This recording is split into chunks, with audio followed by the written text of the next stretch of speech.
Bonjour et bienvenue à tous, je suis ravi de vous retrouver dans ce second numéro du Point. Aujourd'hui, on va parler de l'engagement des jeunes en politique, une émission proposée par Apostrophe et qui parle d'actualité. Et pour cela, je ne suis pas seul, nous accueillons Salim Benjilani, conseiller en communication juridique et en relations publiques. Bonjour. Edwin Phaéton, collaborateur parlementaire du député Olivier Servat du groupe Lyot. Bonjour. Grégoire Drouot, conseiller régional Jeunes Île-de-France. Bonjour à tous. Et enfin, Quentin Saunier, notre éditorialiste du média Apostrophe. Eh oui, bonjour Robin. Alors, on va rentrer dans le vif du sujet. Vous êtes tous étudiants ou jeunes diplômés. Et aujourd'hui, en parallèle de vos engagements respectifs, est-ce qu'il y a eu un déclic, un événement, une pub ou un post sur les réseaux sociaux? Est-ce que vous pouvez nous en dire un peu plus sur cet engagement qui vous rassemble tous les trois aujourd'hui? Bon, alors moi, c'était dans le cadre d'un service civique que j'ai effectué il y a quelques années. J'ai fait 1 an à l'Hôpital de l'Enfance. Et donc, c'est vraiment pendant cette période que j'ai vu les difficultés que peuvent avoir les jeunes. Et ensuite, s'en est suivi plusieurs engagements. Mais c'est vraiment cette première expérience qui m'a marqué. Alors, c'est une anecdote, elle est un peu drôle. J'étais étudiant en licence et je devais faire une observation participante, donc dans le cadre de mes études de sciences politiques, sociologie. Et il fallait que j'observe une réunion publique, une réunion politique. J'avais envoyé un mail au Parti Socialiste, j'avais envoyé un mail à La République En Marche qui était encore en plein boom. J'ai eu un retour de La République En Marche 30 minutes après. Le Parti Socialiste, bon, ça fait 8 ans, j'attends toujours.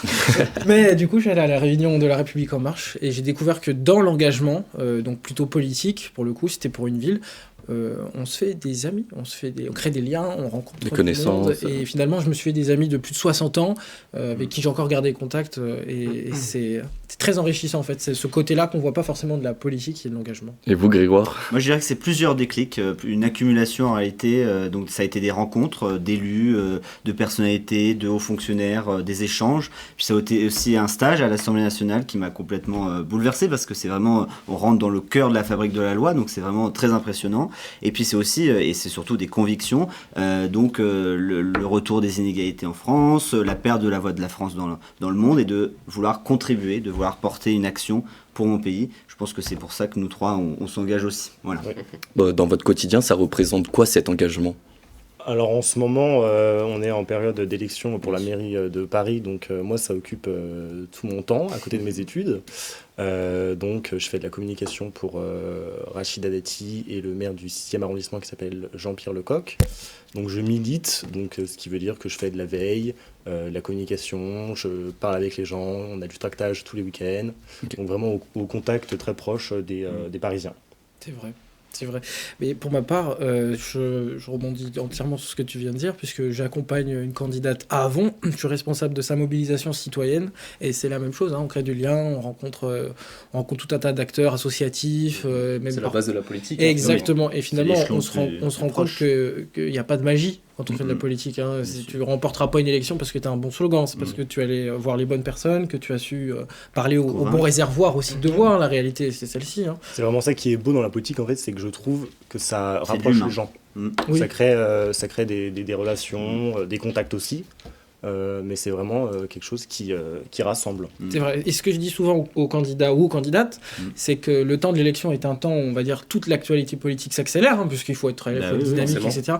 Mais je leur conseille surtout de prévoir en amont et en aval la suite, l'avant et la suite. C'est un marathon, si on n'a pas d'association, exactement, si on n'a pas d'association, je dirais même locale, pour œuvrer au bien-être des habitants, être là au quotidien, quand on débarque le jour de l'élection, vu le niveau de défiance, ce qui se passe souvent, c'est qu'on se prend des portes dans la figure. Si on n'est pas une personnalité comme Madame Dati ou comme d'autres qui ont déjà un capital politique fort et qui du coup vont créer quelque chose autour de leur personne, on se mange souvent des portes si on n'est pas présent sur le terrain, sur le territoire. Après, elle est très présente dans le 7e arrondissement.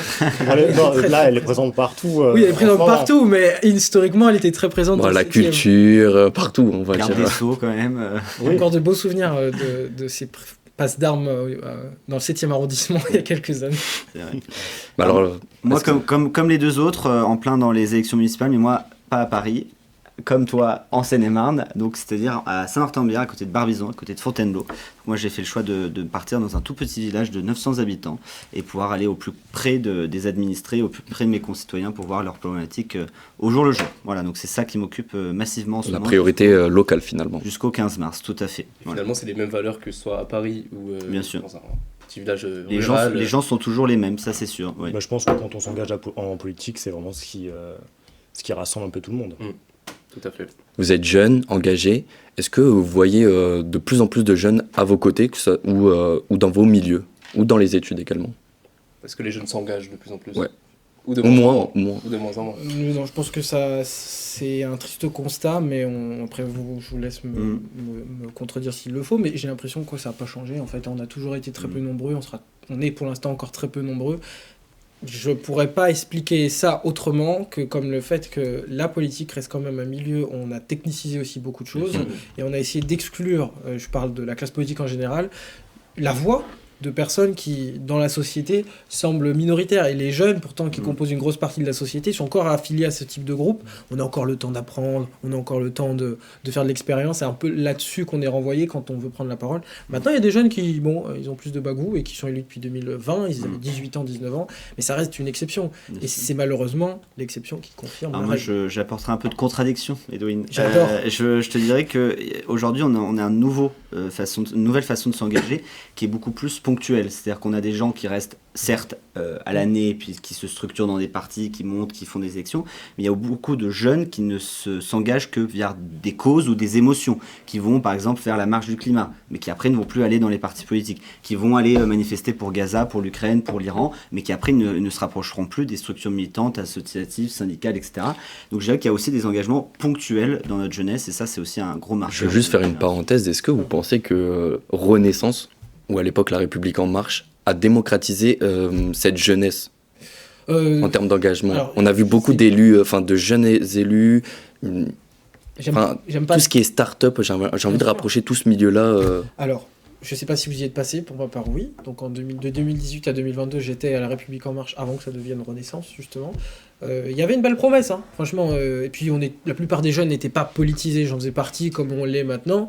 Donc quand on arrivait là-bas, on se disait tiens, on va faire des cafés citoyens, des cafés débats, on va remplir des carnets, et puis il va se passer des choses. Mais la réalité, l'envers du décor, c'est que c'était une grosse machine à com aussi. C'est qu'il fallait mettre en scène une sorte d'émulsion collective, mais que les décisions étaient toujours prises au même endroit, par les mêmes personnes. Et ça s'est vu, puisque la base de La République En Marche, elle est passée de jeunes, on va dire, comme tu disais, start-upers qui sont là, qui font de l'activité. Puis en 2018, on a commencé à avoir beaucoup plus de retraités. Et maintenant, je sais plus trop ce qui reste, j'y suis plus. Mais quand je suis Pas parti, grand-chose.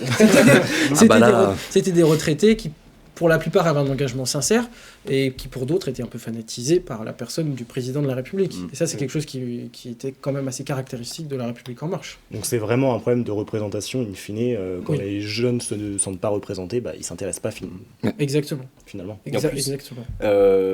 Si on compare, alors c'est à vous de me dire, mais au siècle dernier, il y a eu quand même des gros passages dans l'histoire, je pense à mai 68 notamment. Avec plein de Les jeunes, figures. vraiment les étudiants là étaient au paroxysme de leur engagement politique.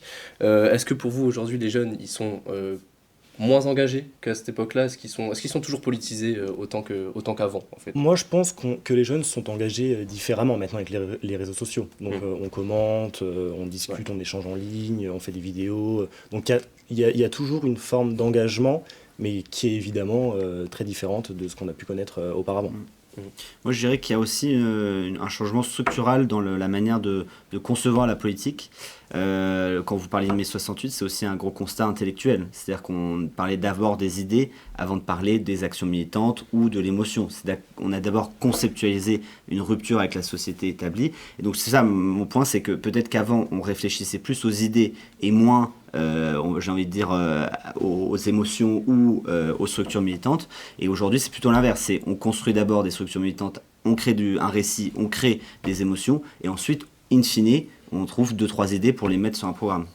Je suis plutôt d'accord, mais si je vais me permettre aussi Un petit rebondissement. d'affirmer un petit peu ce que tu viens de dire. En fait, j'ai l'impression qu'en 1968, puisque ça reste qu'une impression, on n'y était pas, on avait aussi une sorte de déni des réalités de la part de l'élite politique, puisque les sociétés occidentales évoluaient, il fallait s'insérer, choisir un bloc, puisque la France est restée quand même un des rares pays non alignés dans tout ça, et on est arrivé avec une sorte de fantasme sociétal, de savoir, allez, il faut qu'on adhère à cette société d'ultra-consommation, il faut qu'on embrasse le rêve américain à la française, et les jeunes avaient envie de ça à l'époque, faut pas l'oublier, ils voulaient leur petite voiture, ils voulaient leur... Général de Gaulle le disait lui-même. Donc là, vous voulez dire qu'il y a on est moins de arrivé... conviction finalement. Si, mais dans le sens inverse, j'ai l'impression. On est plutôt arrivé dans une sorte de désenchantement. Et même culturellement, dans la pop culture, la plupart des choses qu'on consomme, les séries, etc., elles ne véhiculent pas un message très positif. On nous fait comprendre que le monde n'est pas aussi beau qu'on l'imagine, et les jeunes le pensent. Quand on dit à nos parents, et qu'on nous répète à nous qu'on n'aura pas le même niveau de vie que nos parents, qui va sans doute réduire, on est sûr que l'engagement qui va être créé chez les jeunes sera déjà beaucoup plus, tu disais, émotionnel, j'ai envie de dire réactif. Oui, bien sûr. Va réagir à une sorte d'injustice, là où à l'époque c'était que des promesses et des espérances. Est-ce que ça, justement, cette vision des jeunes qu'ont l'avenir peut-être un petit peu péjorative, est-ce que ça, vous qui êtes au contact de la politique, est-ce que ça a un impact vraiment ? Oui, il y a énormément de jeunes qui quand on vient les voir pour leur demander est-ce que vous voulez être engagé, si on tombe pas sur des profils un peu politisés qui ont envie de s'impliquer, je pense comme nous trois autour de la table, il y a une réticence une réticence, même des fois une dégoût, fin de non-recevoir. Ouais, c'est un peu le truc qu'on a souvent, je sais pas si ça vous arrive, c'est un peu ça sert à rien votre machin si c'est ça. Il y a une déconnexion totale. Exactement. Je suis assez d'accord, ouais. Exactement. Puis il y a aussi, peut-être qu'on peut en parler, mais une radicalisation dans le discours. C'est-à-dire qu'avant, on pouvait discuter, on pouvait échanger des idées, c'est ça que je voulais te dire. Maintenant, c'est aussi LFI versus RN. C'est-à-dire que maintenant, on a une extrémisation des discours. Une polarisation aussi. Et voilà, une polarisation, et on peut plus échanger. L'échange devient un mot rare et un mot peut-être louche de la point de vue de certains jeunes, parce que il faut être sûr de ses convictions, il faut être sûr de sa radicalité, il faut être en rupture avec le système, sinon on est le ventre mou, sinon on est quelqu'un de consensuel, et le consensualisme devient quelque chose de je pense péjoratif. que ça dépend aussi Bien à sûr. qui on parle, parce que tu as des jeunes qui sont du coup pas du tout intéressés, et puis au fur et à mesure d'une discussion, ils peuvent le devenir. Oui. Donc faut pas exclure je pense cette partie-là des jeunes C'est vrai. aujourd'hui. C'est vrai. Pour vous, les partis politiques aujourd'hui, ils arrivent encore à séduire des jeunes ?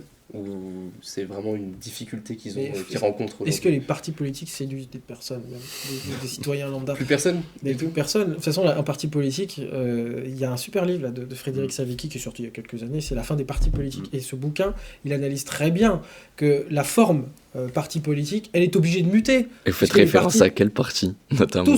Tous, puisque les partis dans la Ve République, et Oui. avec le nombre de lois qui sont passées pour moraliser la vie publique et on va dire Bien sûr. sécuriser le financement des partis, Le a fait non-cumul que des les mandats. partis se sont institutionnalisés. Ça devient une sorte de courroie de distribution de l'État, et donc forcément c'est pas sexy de s'engager dans un parti qui va faire une révolution de salon, mais qui va pas vouloir transformer la société, Bien sûr. vouloir la changer, la modeler à une nouvelle image. Le PS avait tenté en 2012, mais regardez, on a beau avoir comme adversaire le monde de la finance, quand on arrive au pouvoir, les premières choses qu'on fait, c'est des CICE et tutti quanti. Voilà, donc je jette pas la pierre, un petit peu quand même, je la récupère pour la rejeter après. Mais la réalité, c'est que les partis politiques, leur promesse initiale n'est plus du tout ce qu'elle était dans les années 80, même 60. Enfin, Mitterrand, ce serait impossible d'avoir un Mitterrand J'ajouterais maintenant. un petit point. Avant, c'était des partis de masse. Donc, il y avait Oui. le nourrisson, la mère, le père, le grand-père qui avaient tous leurs cartes, et on se retrouvait le dimanche au pique-nique de l'UMP ou du PS. Voilà, c'était vraiment C'est vrai. quelque chose de familial et de lien social.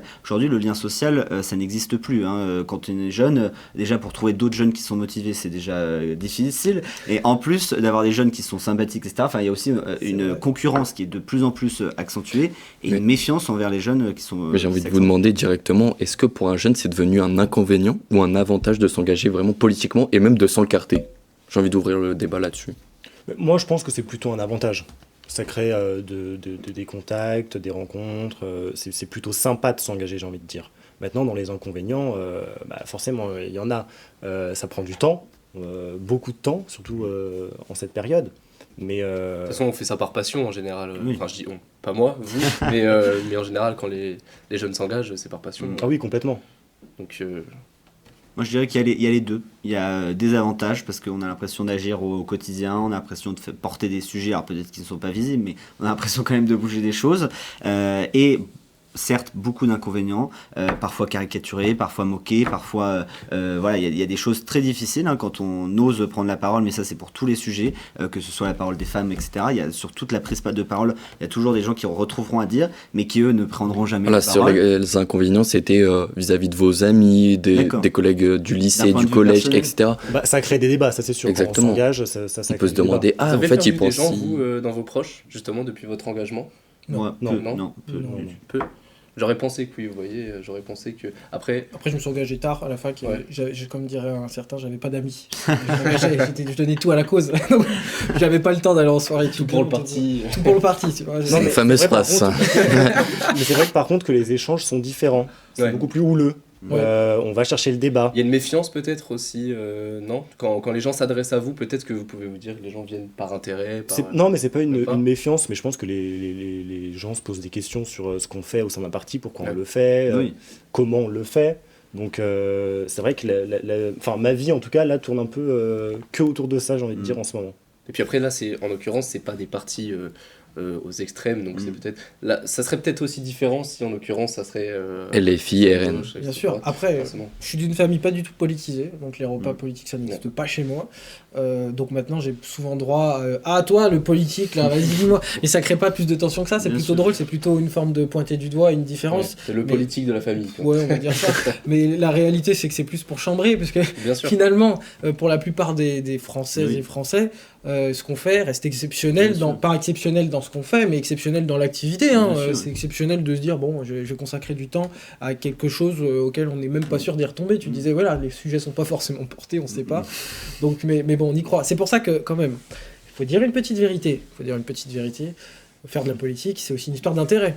On a tous des intérêts à faire de la politique. On a des intérêts, des idées, mais on a aussi une volonté de progresser pour faire progresser Travers les les choses. échelons. Exactement. C'est aussi un moyen de rentrer en contact avec des personnes, et je dis à tous les jeunes d'ailleurs, à tous les jeunes qui ont envie de s'engager et qui hésitent pour X raisons, bah allez-y, vous allez faire un réseau de dingue, vous allez faire un réseau de dingue, vous allez avoir des opportunités, et peut-être que votre voix sera entendue différemment quand vous reviendrez dans votre secteur professionnel, quand vous allez dire j'ai fait telle campagne, je me suis engagé avec telle personne. Ça s'appelle rajouter du poids à ces arguments, c'est tout. Mais il faut, je pense, être franc là-dessus. Oui, on n'a pas que la fusil aux fleurs, quoi. On a aussi envie de décrocher des choses très concrètes aussi dans notre entourage, dans notre réseau, pour faire quelque chose. Après, je rebondirai sur ce que tu dis. C'est vrai que c'est aussi une forme de passion. C'est comme des passions pour le sport, l'équitation, etc. Certes, il y a des inconvénients, mais il y a aussi beaucoup d'avantages. Il y a le goût... vivre une campagne, c'est quand même quelque chose... faut le vivre pour le comprendre, mais c'est quelque chose de très excitant. On se dit comment on va battre l'autre, comment on va faire des stratégies de campagne. On a l'impression de faire des jeux d'échecs avec les choses qu'on a entre les mains. Donc il y a vraiment des choses très stimulantes, mais il y a énormément d'inconvénients, et c'est tout le principe d'une passion. C'est-à-dire que c'est aussi une passion. On a peut-être moins le temps de faire autre chose. Nous, notre passion, c'est cela. Mais je vais rebondir là-dessus. Est-ce que vous pensez que les anciennes générations, dites les adultes, sous-estiment notre capacité des jeunes, donc je parle des 18-25 ans, à repérer tout ce qui est bonnes infos, à faire preuve d'esprit critique, et même derrière un certain engagement et porter des convictions, des vraies convictions. Moi, quand même, les jeunes sont critiqués. Hein, Alors oui. Moi, je veux bien commencer. Sur deux points. Il y a vraiment une méconnaissance des élites politiques sur les sujets de jeunesse. Je prends deux grandes causes. La santé mentale, ça vient d'apparaître après le Covid, sauf que ça a toujours existé, la santé mentale des jeunes. Et construire la santé d'un jeune, c'est construire son futur. Faire de la prévention au niveau de la jeunesse, c'est construire son futur. Pour autant, ça n'a jamais été mis en place, mis à part du Covid, parce qu'on a dit, ah bah mince, le taux de suicide est en train d'augmenter chez les jeunes. Donc voilà, donc il y a vraiment, sur les sujets de jeunesse, il y a très peu de politiques qui se disent, je vais me passionné sur les sujets d'enfance et de jeunesse, parce que c'est pas politiquement porteur, hein. Un jeune, il vote pas, il vote... ça sera peut-être un débat, est-ce qu'il vote à 16 ou à 18 ans, mais un jeune ne vote pas, donc on ne s'intéresse pas à ce qu'il est. On ne s'intéresse à ce qu'il est qu'à partir où il a 18 ans, et encore quand il va commencer à voter, donc 25, 26, 27, 28, peut-être 30 ans. Donc il y a ce premier point, et il y a un deuxième point, il y a un mépris total de toute la classe politique, de la jeunesse. La jeunesse, c'est mouvant, c'est changeant, c'est on peut pas compter sur eux, c'est pas sérieux, etc. Et jamais, ou très rarement, on obtient des responsabilités sans s'être battu, sans avoir vraiment été au front face à des élus en leur disant on veut faire ça, on veut agir comme ça. On nous donne rien, ça c'est sûr. Alors qu'une personne qui est plus âgée, on peut lui dire bah tiens, j'ai une place sur ma liste, est-ce que ça t'intéresserait? Ça nous arrive pas, c'est sûr. C'est vrai. Alors, sur le sujet des listes, je suis assez d'accord avec ce que tu dis. En revanche, pas rien n'est fait pour les jeunes, je trouve. Oui. Enfin, par exemple, en ce qui concerne le harcèlement actuellement, beaucoup est fait avec le gouvernement actuel. Au niveau de la prévention, au niveau des téléphones pour les moins de 15 ans.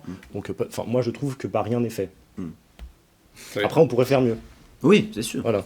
On peut toujours faire mieux finalement. Vous par exemple, c'est quoi votre principale source de motivation dans votre engagement au quotidien je veux dire, c'est comme on disait, pour se créer un réseau, pour voilà, mettre une ligne en plus tout simplement sur le CV. C'est quoi votre principale source de motivation? Je sais pas ce que je ferais si je ne ferais pas ça. C'est vraiment Si je faisais par pas pure ça. passion. Oui, En rasant ce matin, tu y penses. tous les matins. Mais comme je savais, je me rase pas tous les matins non plus, donc ça va, je me laisse une marche. Non, la réalité, c'est que la politique et l'engagement en général, qu'il soit associatif, etc., quand ça te prend, c'est comme quand t'aimes faire du théâtre. Tu vois, ça te prend là, ça te prend au trip, ou que t'aimes regarder des films au cinéma. Qu'est-ce que tu ferais de ton temps libre si tu faisais pas ça? Tu vois, ça coule dans tes veines. Oui. Après, je dirais pas que ma vie serait terminée s'il y avait Non. plus de politique, puisqu'on sait jamais, hein, on n'est pas à l'abri que les partis politiques soient interdits un jour dans notre pays, vu la tournure des événements. Mais quand même, je pense que rester impliqué, engagé dans la vie de la cité, c'est pas aussi qu'une affaire de passion, mais ça aide. Depuis tout gamin, C'est sûr. je pense pour vous ça a dû le faire aussi. Quand vous étiez gamin, vous aviez toujours envie, dans votre groupe de potes, d'être celui qui allait faire la synthèse, essayer de comprendre ce qui va pas avec l'un, proposer des choses. Ouais. C'est quelque chose un peu... c'est Presque une inné. intelligence sociale. Non, mais il y a une intelligence sociale qui peut être développée, mais Moi, qui parfois est un peu Je là. reprendrai l'exemple du sportif. Presque inné, ouais. Je reprendrai l'exemple du sportif.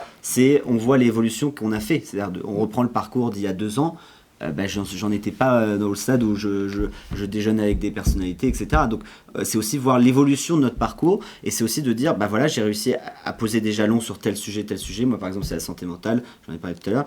J'ai réussi à porter tel sujet, j'ai réussi à m'engager sur tel point, et donc c'est aussi une forme de satisfaction sur le travail accompli et sur tout ce qui reste à accomplir. Donc moi le comparatif avec le sportif, je le trouve intéressant. C'est on essaye de s'améliorer chaque jour et on regarde les objectifs qui ont été remplis. Tu le disais tout à l'heure, c'est un marathon. Voilà. J'ai envie de rajouter, est-ce que l'influence sur les réseaux, sur la vie familiale, est-ce que ça peut vraiment impacter cet engagement politique? Bon, je sais que tu ne viens pas d'une famille politisée, mais ça arrive, des fois on est en contradiction avec nos parents, on essaye de s'informer autrement, notamment, je l'ai dit, les réseaux sociaux, ça aide beaucoup, mais il y a des fake news, des intox. Comment on peut stopper ce phénomène ou encore plus le C'est un réel développer? sujet, et je pense qu'il y a vraiment de la prévention à faire sur l'intelligence artificielle et tous les montages qu'on peut voir sur les réseaux sociaux, parce que quand on n'est pas formé ou qu'on n'a pas un certain âge pour avoir un peu un esprit, comment je peux dire ça, critique, averti, ça peut être très dangereux. Et dans la communication, est-ce que c'est vraiment très présent? Est-ce que c'est un fléau ou pour l'instant c'est encore un phénomène? Dans quel sens la communication? Je disais par rapport aux fake news, l'IA, peu importe. Notamment via les municipales qui arrivent très vite. Parce que je sais que dans d'autres pays, aux États-Unis, etc., l'IA est de plus en plus utilisée justement pour influencer les élections. Est-ce qu'en France, c'est quelque chose qui est encore C'est marginal, mais on l'utilise. marginal? On Ouais. l'utilise. Les clips de campagne qui ont été faits via l'IA, mais les attaques personnelles sur des candidats, j'en ai pas vu beaucoup. Non. Pour le moment, j'ai pas l'impression que ce soit encore très. Mais vous très pensez dérangeant. que vraiment il y a des influenceurs qui nous influencent? Bon, c'est répétitif, mais beaucoup de jeunes s'intéressent via la plateforme TikTok ou Instagram par des influenceurs. Alors des- oui, je pense qu'il y Ils ont a un rôle très important, les influenceurs. Moi, je dirais que c'est comme les journalistes, il n'y a pas de vérité absolue, donc le traitement de l'information nécessite déjà une forme de biais. Mais en revanche, que des influenceurs estiment avoir un rôle politique, ça questionne leur place dans la cité, parce que ils se rémunèrent sur une audience et en même temps ils diffusent des messages politiques.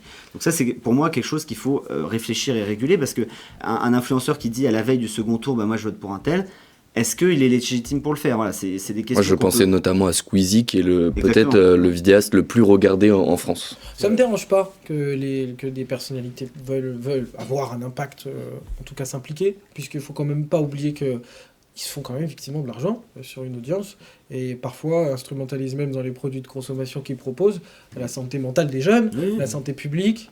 Bref, ont un impact qui est pas anodin. Après, la sortie de Squeezie, je crois que c'était en 2024. Exactement. C'était intéressant. J'ai trouvé ça sympa de sa part de donner son opinion. C'est pas que, en fait, son opinion, elle est valable autant que n'importe qui.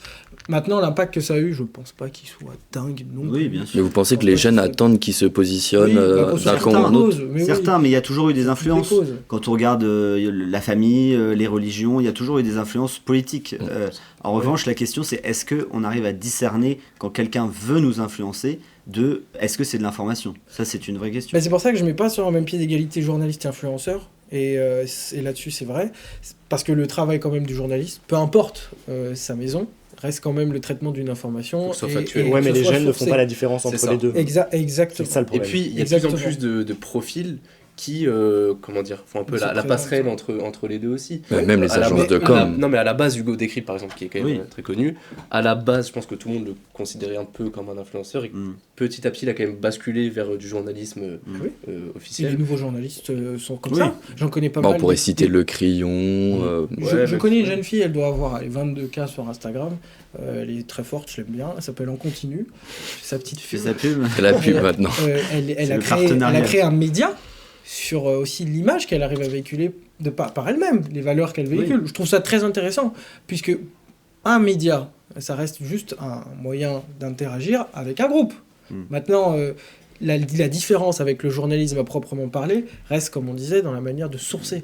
Et ça, on refait le lien avec nos parents qui n'arrivent, ou les plus vieux, qui n'arrivent pas forcément ou qui jugent notre manière de trouver de l'information. Moi, je leur retourne qu'actuellement, ils ne savent pas faire la différence entre un montage de Donald Trump qui est en train de danser... entre un montage de Donald Trump qui danse et Donald Trump qui menace d'envahir le Groenland. Il y en a beaucoup qui tombent dans cette... Ouais. Et nous, on sait le faire. Pour le coup, là, on est très pertinent. On est très, très pertinent. Et je pense que les jeunes générations, je parle des jeunes...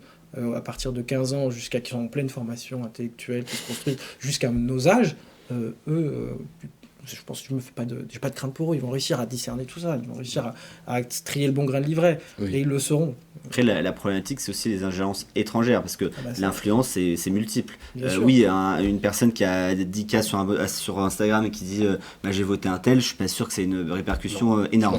En revanche, des fabriques à trolls russes ou autres, là, je pense que ça peut avoir une influence sur une élection. C'est vrai, la France est pas mal dans ce domaine.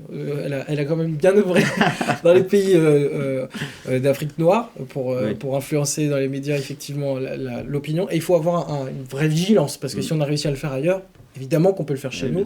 Et on est arrivé dans un monde où c'est un peu la loi du plus fort. On le fait déjà chez nous avec l'Azerbaïdjan à Nouméa, si vous vous souvenez bien. Bien sûr. Donc on a aussi nos faiblesses. Exactement. De nombreuses. Mais on peut pas interdire aux autres ce qu'on fait soi-même. Oui, exactement. Ça, c'est très dur. C'est très dur de le porter. J'aime la France, j'adore ce pays, je l'aimerais de tout mon cœur. Précise quand même. Voilà, je tiens à le préciser, mais on est aussi bon dans certains domaines, il faut le reconnaître, on a des bonnes valeurs, d'espionnage, d'ingérence aussi dans d'autres pays, on sait faire. D'industrie militaire. Est-ce qu'à votre avis, tout ça, ça peut jouer aussi sur l'abstentionnisme chez les jeunes, ce qui est quand même un gros sujet. On sait qu'il y a beaucoup de jeunes, si je ne me trompe pas, aux dernières élections, c'était quasiment un jeune sur 3 qui n'était pas allé voter. Vous, quelle analyse vous en faites de cet abstentionnisme chez les jeunes ? En 2024, je crois qu'on s'est bien... Enfin, c'est pas plus mobilisé que c'est l'autre, mais il y a eu un sursaut. Je sais que toutes les vidéos que j'avais faites sur les réseaux sociaux avaient super bien marché. C'est un influenceur aussi, donc il faut... Votez pour faire sa pub. Votez pour Dati. Non, mais toutes les vidéos que j'avais faites à l'époque avaient bien marché. Et donc, il y avait un engouement chez les jeunes de savoir ce qui se passe. Ouais, mais est-ce qu'ils sont allés voter ? Ah bah alors, attendez. On est à 32%. Là, il y a un truc sur lequel je pense qu'on sera pas d'accord, et je suis plutôt content. Pour moi, voter n'est pas... Et c'est pour ça qu'on parle souvent de l'abstention comme étant la chose la plus effroyable, mais voter n'est pas pour moi le geste final de l'engagement politique. C'est pas primordial en fait. C'est primordial, mais c'est pas le geste final. Voilà. C'est une autre forme d'engagement. Exactement. Oui, je suis d'accord, mais bon, le vote reste quand même très important et il faut aller jusqu'au bout. Après, il faut aller au bout de la démarche. Il y a une méconnaissance de la symbolique du vote. Par exemple, tu dis à un jeune comment on a obtenu le droit de vote.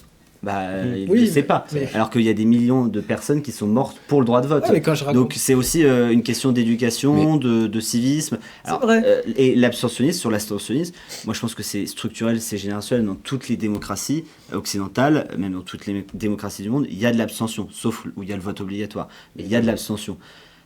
Maintenant, est-ce qu'on arrive à lutter contre l'abstention ? Je pense que ça fait 40 ans qu'on essaye, on n'y arrive pas. Donc soit on passe sur des modèles tels que la Belgique où on instaure le vote obligatoire, mais pour moi il faut reconnaître le vote blanc si tu instaures le vote obligatoire. Mais donc voilà, il y a plein de réflexions à avoir, mais je pense que l'abstentionnisme est structurel du moment où on n'a pas une démocratie directe et elle est J'ai envie de rajouter, on peut faire la différence où il y en a qui ne se déplacent pas aux urnes parce que ils ne sont pas représentés, pas par non-connaissance du sujet. Bien sûr. La plupart, c'est parce qu'il y a un même manque ça, en de fait. représentation. Moi, je reste sur ce que je disais au début. Je pense que c'est vraiment ça qui crée l'énorme distance qu'il y a entre les jeunes et les différents décideurs politiques. Bien sûr. Après, la pratique du vote en soi dans la société, elle a énormément évolué. Oui. Comme tu dis, ça fait 40 ans qu'on lutte contre l'abstention, mais c'est comme quand on lutte contre le chômage. On Oui. ne peut pas lutter contre le chômage avec les politiques économiques qui ont créé les conditions du chômage. Et donc on ne peut pas lutter contre l'abstention avec les mêmes conditions qui ont créé l'abstention. C'est-à-dire un renoncement parfois sur l'État, j'ai envie de dire l'État-providence. Moi, je pense que ça a énormément contribué à détacher les gens du corps social, puisqu'on avait quand même dans notre société des tissus industriels qui maillaient très bien le territoire. Une fois qu'on a décidé de désinvestir complètement le sujet, et qu'en plus de ça, on est revenu sur les politiques sociales qui permettaient le lien, les gens n'avaient plus d'intérêt à s'impliquer dans la vie de la cité. Pour le premier truc. Le deuxième truc, la pratique du vote aussi m'intéresse, puisque sous la Troisième République, au tout début du vote, on allait voter par commune. Hein. C'était une flopée de 10-15 personnes qui partaient avec une personne qui savait un peu plus lire ou écrire ou qui était un peu plus apprenante, connaissante et qui disait pour qui il fallait voter.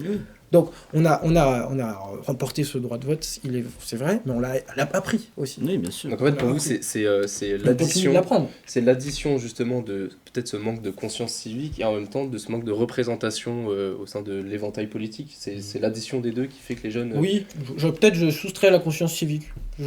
Toutes les personnes qui votent pas, avec qui je parle, ont parfois des opinions politiques beaucoup plus arrêtées que les miennes, et je me dis ah ouais quand même, vous êtes très chaud sur l'opposition, mais d'ailleurs faut être un vrai déterminé pour se dire que le geste final ne sera de mettre soit un bulletin blanc ou de ne pas se déplacer. C'est quand même un geste fort.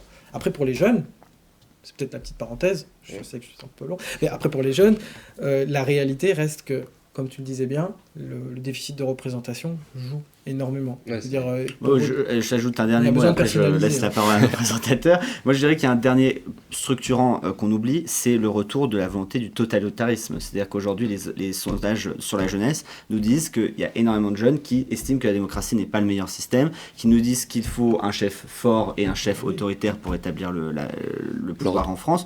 Il y a quand même plusieurs facteurs qui inquiètent sur l'abstentionnisme et il n'est pas un et unique, il est multiple et multimodal. Salim, tu avais un petit mot à rajouter ou...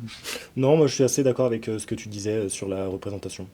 Et vous qui êtes justement au contact de nos politiques, comment vous jugez l'ambiance politique du pays pour Question le coup, là, houleuse. jeune ou pas jeune, l'ambiance politique dans le pays là en ce moment, elle est comment?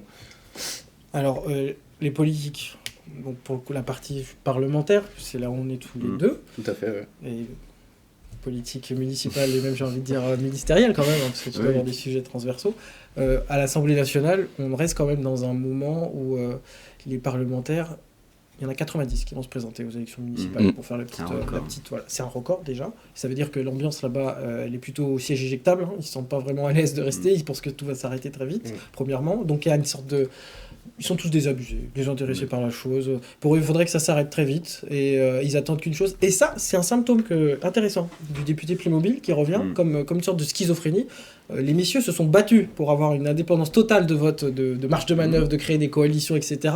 Mais on arrive dans cette situation et la plupart attendent une majorité. Et Ils attendent une majorité. Je rigole parce qu'il y a beaucoup de personnes, beaucoup de députés qui disent qu'il faut un retour du Parlement, un retour du parlementarisme en France. On n'a jamais été aussi puissant à l'Assemblée qu'on l'est aujourd'hui. 90% de l'ordre du jour est maîtrisé par les chambres. C'est-à-dire qu'il n'y a pas de projet de loi. C'est-à-dire que le gouvernement ne dépose pas de projet de loi. C'est des propositions proposition de loi excuse-moi de le dire et tu le sais aussi, c'est de la mère Michel qui doit arranger son trottoir. Non mais on est vraiment dans ce stade-là du parlementarisme, c'est-à-dire qu'on fait des propositions de loi pour ouvrir des débits de boissons dans des communes de moins de 100 habitants. Enfin, excusez-moi, mais c'est à mon sens des points de détail dans l'état où on est en état de faillite, en état de rupture sociale, de fracture sociale, et c'est ça qui m'étonne, c'est-à-dire qu'on ne peut pas avoir le discours de dire on réévalue le parlementarisme, mais quand on y est, on ne le fait pas.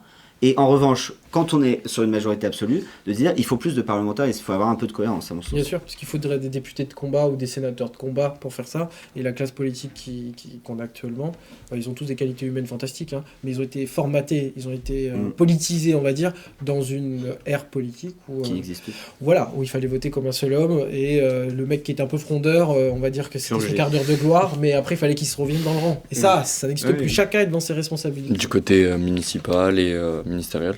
Pour les municipales, c'est assez prenant. Donc là, comme je le disais, ça s'active un peu pour la mairie de Paris, mais c'est toujours très enrichissant de discuter avec les gens. Voilà. En vrai, c'est très très sympathique d'être dans un groupe, et le débat d'idées est toujours très intéressant à avoir avec les opposants. J'ajouterai un tout petit mot. Il y a aussi du point de vue extérieur, qu'est-ce que pensent les gens de la politique, et je pense que le mot qui revient le plus, moi quand je discute en Seine-et-Marne avec les gens, c'est le ridicule. Et ça, c'est un mot que j'ai pas entendu depuis très longtemps, c'est-à-dire que là les gens n'en sont plus au dégoût, à la colère, à l'indignation, ils en sont au ridicule. C'est-à-dire qu'on estime que toute la classe politique n'apporte que le ridicule en France. Donc ça, c'est quand même un gros changement structurel dans l'état des pensées des gens. For sure. Fallait le placer. C'est C'est la tendance, fallait le placer à un moment donné. Non, j'ai oublié. J'ai envie de vous demander, si vous deviez prendre la place d'un ministre pendant 24 heures, quelles mesures pour les jeunes vous feriez immédiatement ? C'est important, on voit qu'il y a très peu de mesures, on revient un peu en boucle, mais rien n'est fait aujourd'hui pour les jeunes. Remettre Taillot dans mon gouvernement et tomber 12 heures après. Non. Bruno Le Maire, le fameux Bruno Le Maire qui donne des leçons d'économie en Suisse. Oui. Là, il a été repris chez les Américains, il est dans une conseil aux États-Unis. Alors, qui commence ? Tu commences ? Merci, ouais. Non, mais moi je dirais que ça serait surtout sur les sujets de la santé mentale et aussi à l'aide sociale de l'enfance. Parce que comme je disais en introduction, j'ai fait 1 an là-bas, à l'aide sociale de l'enfance de Bondy, et donc j'ai vraiment vu des choses assez graves, notamment de la prostitution de mineurs. Donc là, je pense qu'on devrait quand même pas mal s'activer sur le sujet. C'est un fléau, ça, dans les foyers. C'est un fléau, et la France a eu tendance à à mettre la poussière sous le tapis pendant des années sur ce sujet-là. Et ça revient encore dans le cadre des municipales maintenant à Paris. On le voit avec tous les scandales qu'il y a eu autour de la maire sortante qui n'a pas donné suite aux nombreuses demandes d'enquête des parents. Donc je pense que c'est un sujet grave et sur lequel il va falloir travailler, et très rapidement. À mon tour, moi je ferai un grand plan sur la précarité. Et vu que la précarité c'est pluriel, on a la précarité mentale, tu l'as dit, on a la précarité du logement qui devient une problématique énorme. On voit de plus en plus de personnes à la rue qui ont un panneau en disant étudiants en galère. Je pense que moi quand j'étais jeune ça n'existait pas, du moins je ne l'ai jamais remarqué, et en l'occurrence là je le trouve qu'on le voit de plus en plus, donc c'est très inquiétant pour notre société. Un plan sur l'alimentaire, parce qu'on se rend compte qu'on a quand même un jeune sur 2 ou 3 qui saute un repas tous les jours. Donc voilà, je pense qu'il y a plusieurs choses sur la précarité étudiante qui sont à mettre en place et qui ne sont pas excessivement compliquées à mettre en place. Vous êtes de bons ministres. Et dans les premières heures, déjà, j'appelle le président pour savoir si j'ai bien la main sur mon DIRCAB, parce que c'est important. Et la politique publique en soi, je pense qu'elle se situerait au niveau économique. Et on doit remettre au cœur d'une politique jeunesse le droit économique, le droit au travail. Et là, pour ce faire, ça part des études. Oui. Il faut faire un point d'équivalence entre un retraité dans notre pays et un étudiant. Un retraité, il a cotisé toute sa vie, et il a sa cotisation retraite, qui n'est pas ce qu'il a cotisé, c'est ce que les actifs lui donnent. Donc ça reste quand même une forme d'investissement social, c'est une assurance sociale, bref, c'est de la redistribution. On doit faire pareil avec les jeunes. Un jeune étudiant est un citoyen à part entière. Je vois pas pourquoi il dépend de ses parents quand il a quitté le foyer familial, ça a été mon cas. Je me retrouve avec 100 € de bourse alors que je ne demandais rien à mes parents. Je peux vous dire que bosser après ça, c'est compliqué de suivre ses études. Donc ça, il faut un vrai plan économique sur la jeunesse. Un jeune est un citoyen à part entière. Donc ça démarre à partir des études jusqu'à l'entrée dans la vie active. Il faut donner concrètement les moyens, l'investissement nécessaire pour qu'un gamin, quand il démarre dans la vie, il puisse partir concrètement avec les mêmes chances. C'est beau les discours, les frontons des mairies, etc. Mais l'égalité, je pense, elle démarre par là. Elle démarre par là, il faut corriger ici, puisqu'on sait qu'un jeune qui démarre à 18 ans, il démarre avec un écart qui est parfois le double d'un jeune qui est parti dans des conditions favorisées. Et pourtant, ces deux mêmes jeunes vont contribuer pareil. Donc finalement, c'est toi qui prends la partie économique. Allez, on prend ça et puis... J'aurais bien fait ça. On va être dans le même gouvernement du coup, parce Ah qu'on oui. a eu quand même des propositions assez différentes. Oui. assez différentes. Bercy, santé et... Mais attention, hein, je veux pas faire un contrat d'embauche là, qui veulent ressusciter le CPE, là, je sais pas quoi. Pas ça, hein. Dans le même thème, on survole un peu les municipales depuis le début de cette émission. Vous travaillez au plus près de nos élus locaux ou ministériels et dans les chambres, comme vous l'avez très bien dit, Grégoire. Est-ce que vous pensez qu'il y a un vrai plan pour nos jeunes ou c'est plutôt, j'aime pas cette expression, ni incriminer certaines professions, mais est-ce que c'est un peu de l'agence de com', c'est un peu une pub qu'on fait pour séduire quelques voix en plus? Alors moi je serais peut-être un peu trash, je dirais il n'y a pas de plan, voilà, il n'y a pas de concertation, c'est chacun fait comme il veut.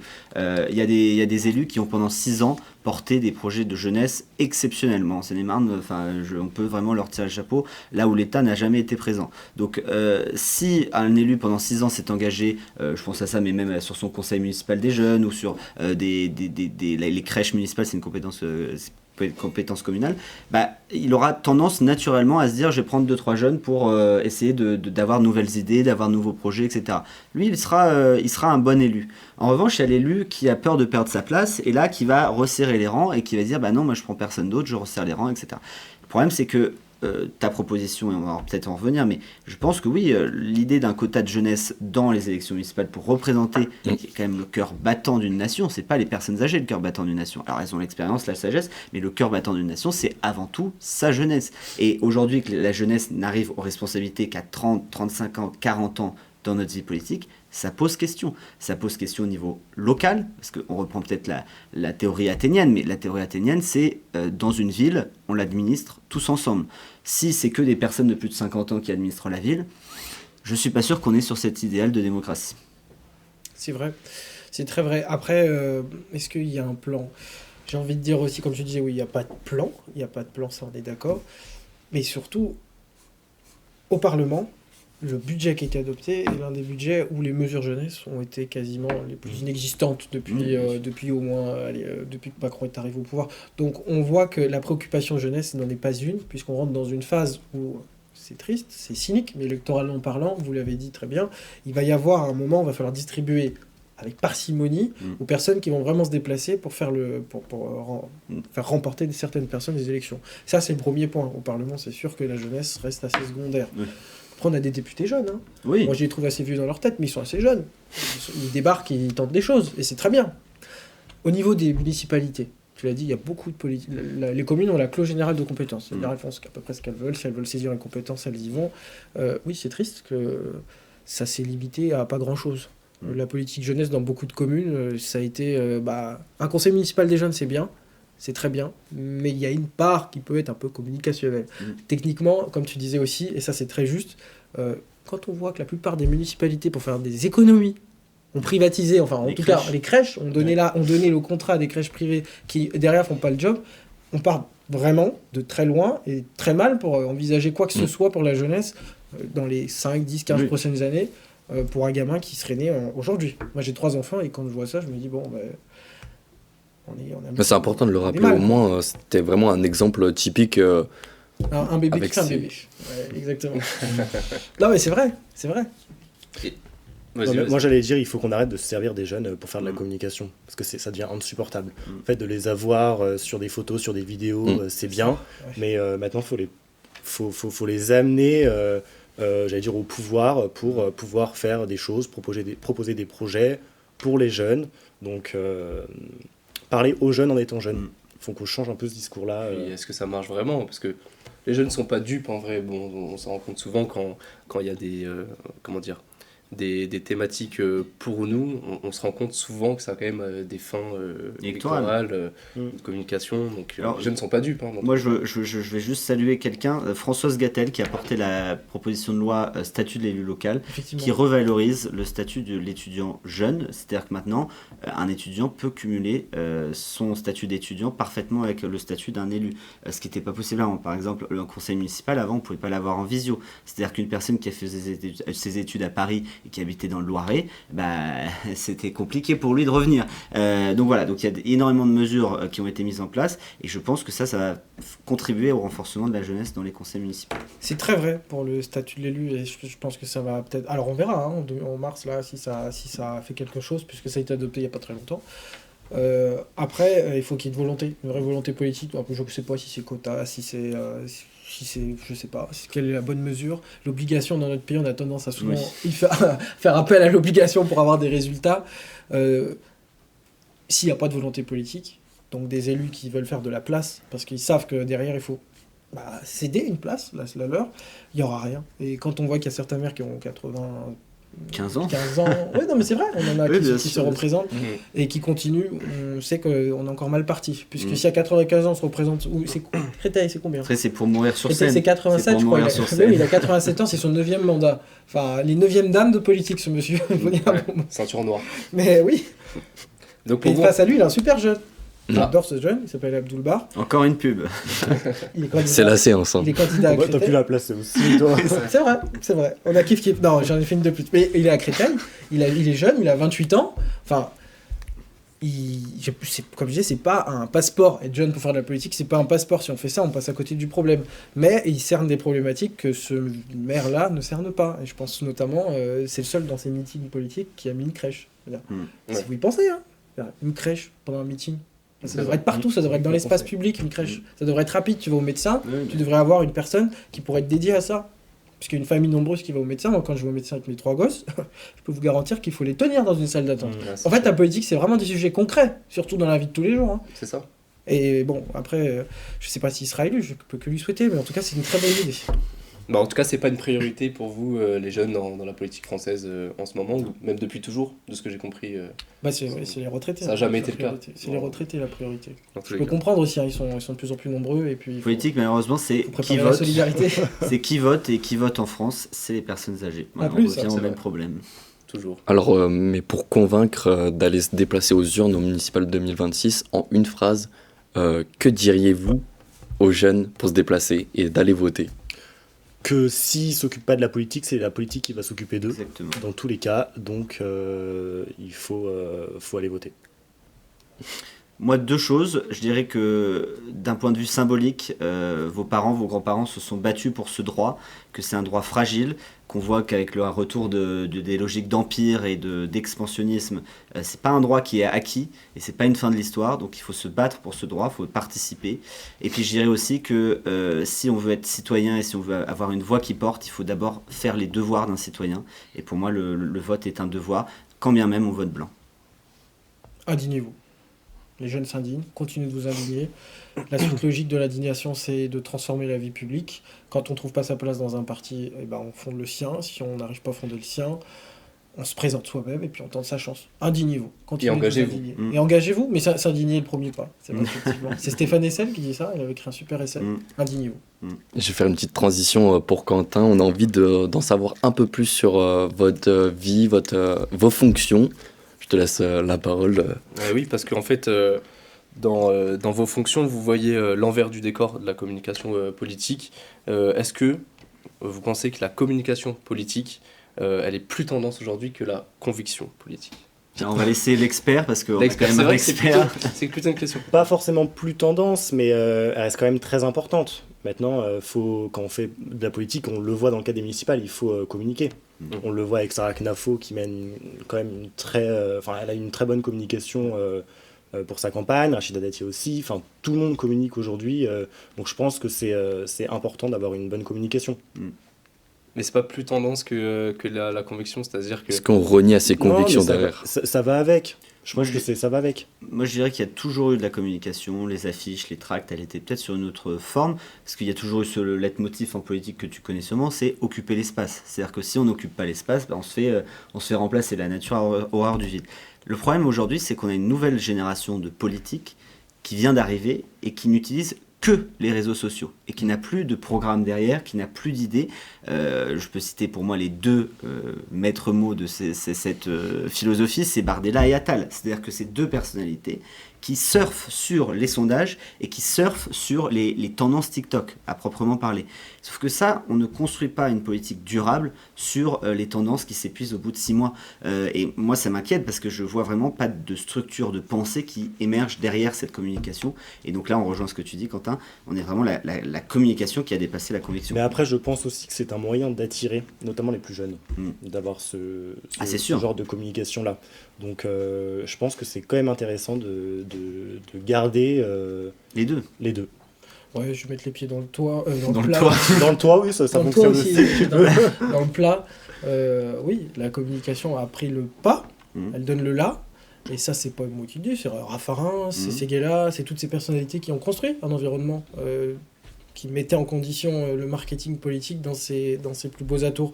Après, vous reprenez un exemple simple. Dans les années 2000, un homme politique qui faisait une matinale, il était trop content, c'était sa matinale. Maintenant, des matinales, t'en as plein partout. Tu vas repasser après sur RMC, puis après tu vas faire une vidéo sur tes réseaux sociaux, une petite story, puis voilà. Donc, si tu démultiplies les moyens de s'exprimer, comme tu disais aussi, il faut occuper l'espace, donc on va l'occuper. Et c'est logique.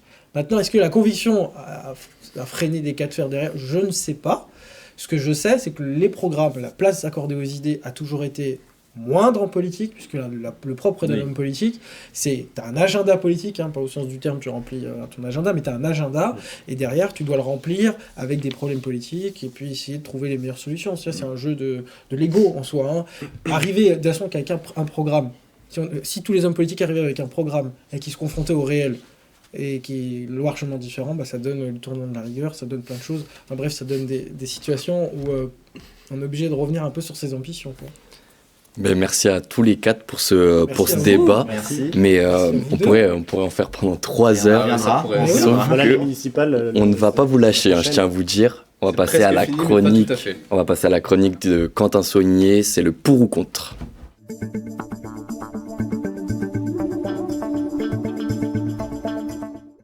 Messieurs, je fais un petit rappel des règles avant de commencer, évidemment. Je pose des questions courtes, vous répondez par pour ou par contre. Alors vous pouvez faire une petite phrase d'explication, je connais déjà le principe, t'es déjà venu. Voilà, le but c'est pas de faire tout un débat dessus. Est-ce que vous êtes prêts ? On est prêts. Oui. Première question, pour ou contre le droit de vote à 16 ans ? Contre. Contre ? Contre. Contre. Contre aussi, tout le monde est contre. Tout le monde. Il y avait une hésitation. Ouais, il légère. y avait une hésitation. Mais c'est de la com, ça. Pour ou contre le vote obligatoire ? Non, pour moi, ça doit rester une liberté. Pas comme la Belgique ? Donc contre. À réfléchir. À réfléchir. Attention, parce que déjà l'autre fois... Pour ou contre ? Il n'y a que un joker. Allez, un joker. On a un joker. Personne, tu l'as déjà Un utilisé. joker. Ouais, Pour ou contre ? Contre. Pour ou contre la reconnaissance du vote blanc ? Joker. Joker. Pour. Attention, il n'y en a plus. Pour ? Il faut... J'aime pas le hasard, mais elle est pour. Pour. Parce qu'il faut donner une traduction à ça. Pour ou contre le cumul des mandats ? Contre. Ça dépend les mandats, mais pour. Pour. Attention, le joker est déjà passé. Ouais, mais là, c'est... Typiquement, Et le grand député maire. Député maire, ouais. Ouais, mais tu vois, ça ne fonctionnait pas, mais il y a d'autres choses qui fonctionnent. Oui. Tu vois. Bon, allez, je vais dire contre, parce que Contre. c'est les députés qui vont se saisir de tous les mandats locaux après.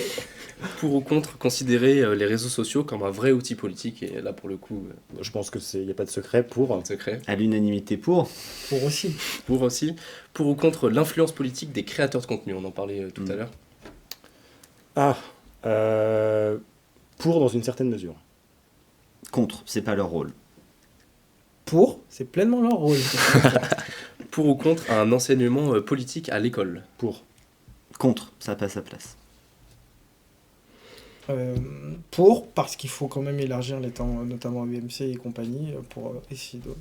Mais surtout pour sensibiliser. Voilà. Je précise. Pour sensibiliser. Oui. En J'ai mis Pas bien pour les- influencer. Exactement. J'aimais bien les élections de délégués de classe, là où tu votais vraiment dans un bureau noir, on te disait c'est Oui. comme ça que tu vas faire quand tu Carrément. vas au bureau de vote. Pour ou contre la présence des partis politiques dans les universités? Un peu le cas.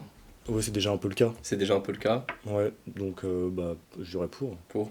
Moi, peu importe, mais donc pour, vu que j'ai déjà épuisé mon joker. Ah, pour, c'est trop bien. C'est Il te reste un joker au cas où. Ah oui, mais là, je suis bien. Pour, parce que c'est le rôle de la fac, en fait. Hein. La fac est politique. Hein. Prenons l'histoire de la Sorbonne. Bien hein. sûr.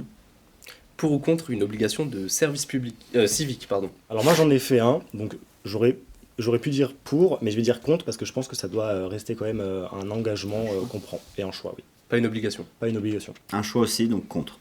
Enfin, j'en ai jamais fait, mais je vais dire contre parce que j'en ai jamais fait. J'aurais pas aimé qu'on m'oblige à le faire, justement. Pour ou contre affirmer l'idée que les jeunes se désintéressent de la politique? Alors, j'aimerais dire pour, mais je vais dire contre. Donc contre. Je dirais que ça dépend quelle politique, et donc je dirais contre.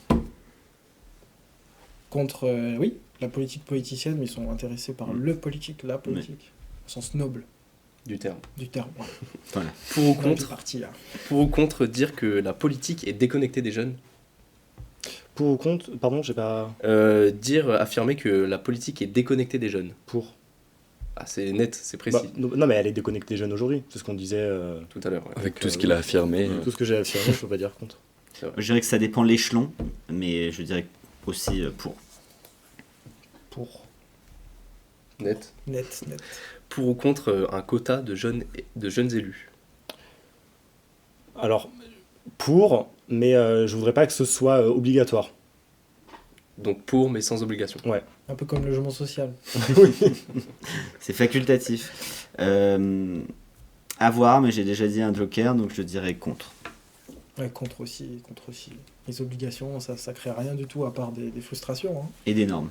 Et des normes, des surnormes. Après, il faudra signer un autre questionnaire. Enfin. Et justement, c'est un peu l'objet aussi de la tribune sur laquelle tu es en train de travailler en ce moment. Alors c'est pas réellement sur les quotas, c'est D'accord. une question qu'on soulève, mais il n'y a pas vraiment de l'engagement, position prise dessus.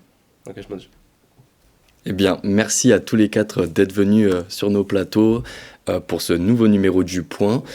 On se retrouve très vite pour un prochain numéro et d'ici là, continuez à débattre, à vous informer et pourquoi pas à vous engager. On se retrouve, vous pouvez nous retrouver sur TikTok, Instagram et même LinkedIn. Sur ce, à très vite pour un nouveau Point.